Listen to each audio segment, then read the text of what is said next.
just gonna come right out and say it. Zac Efron, you stole my career, sir. It should have been me as Troy Bolton in High School Musical. We both dance, act, and sing, except one of us doesn't need to use auto-tune.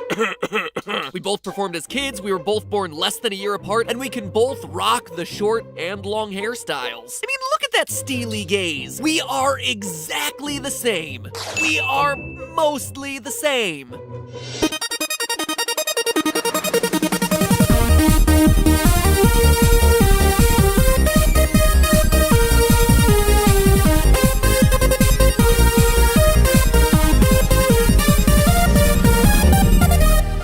Internet, welcome to Film Theory, the show that encourages viewers to get your head in the game if the game is reinterpreting beloved childhood franchises. If you still haven't figured out what we're talking about today, well then you probably don't even Disney Channel original movie, bro, because today's episode is all about High School Musical.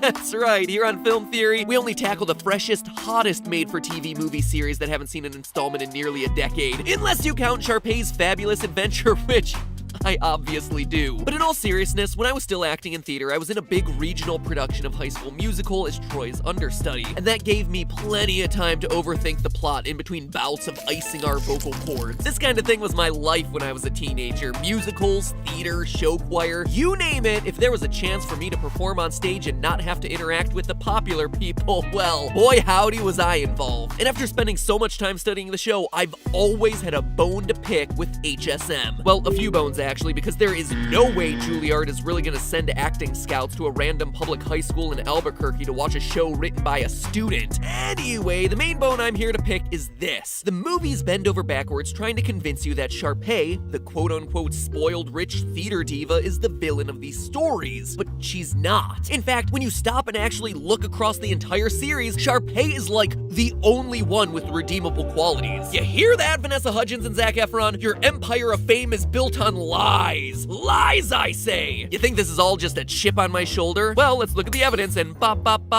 to the bottom of this case. Now, in case you need a cram session before this High School Musical final exam, here it is in a nutshell. In the original High School Musical, our heroes Gabriella and Troy meet when they do karaoke together at a New Year's Eve party, conveniently finding out shortly thereafter that Gabriella is transferring to Troy's school. Actually, just the plot of Grease. She's a science nerd who wants to find a new place for herself at the school, and he's a star basketball player who wants to find a new place for himself in Gabriella's pants. On a whim, they decide to audition for the High School Musical.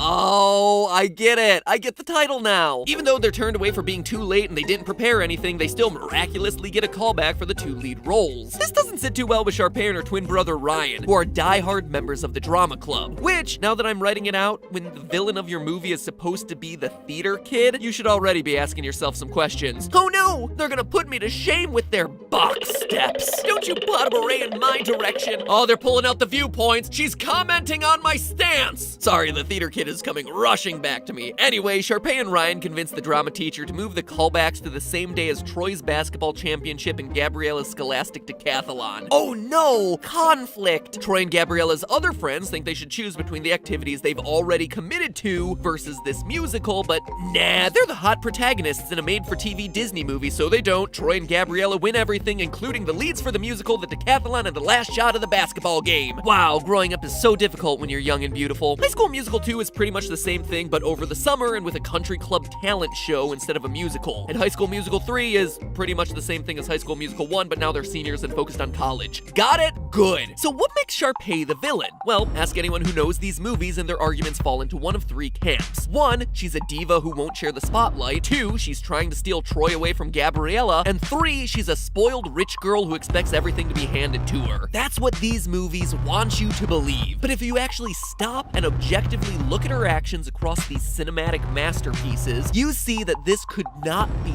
further from the truth. Complaint number 1, Sharpay is a diva who won't share the spotlight. Very early on in the first High School Musical, we established that Sharpay is super mean. Just look at this conversation. Oh, Were you going to sign up too? My brother and I have starred in all the school's productions. And we really welcome newcomers. There are a lot of supporting roles in the show.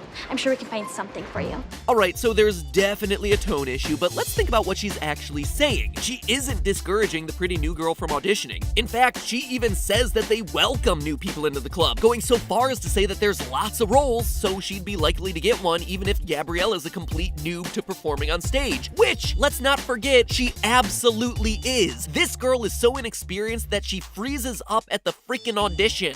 I can't do it, Troy.